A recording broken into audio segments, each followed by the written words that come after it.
बिस्मिल्लाहिर्रहमानिर्रहीम। Social media पर सवाल किया गया कि मौलवी साहब से, मौलवी साहब बताओ 21 रमज़ान को क्या हुआ था। मैं हैरान हूँ, कुरान पढ़ते हैं इतना, मौला का दिन का पता नहीं। कहा जी 18 रमज़ान को खालिद बिन वलीद गए और 21 को अमीर मुआविया। मेरी बात खालिद बिन वलीद और अमीर मुआविया के बारे में नहीं है, लेकिन शर्मनाक सूरत हाल। चौथा खलीफा तो मानते हो, लेकिन कितनी शर्म की बात है, कुरान पढ़ के डूब मरने का मकाम है। पूछा जाए 21 रमजान, जी हमें तो नहीं पता। अमीर माविया, मैं अमीर माविया पर बात नहीं करता, लेकिन शर्मनाक सूरत हाल है। कुरान हदीस पढ़ के अंदर इतनी गलाजत है कि मौला अली का पता नहीं।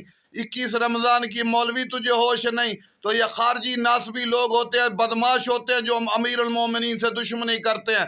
तो याद रखना, जब महदी आले मोहम्मद आएंगे, खारजियत नासबियत अली के दुश्मनों का महदी इख्तिताम कर देंगे।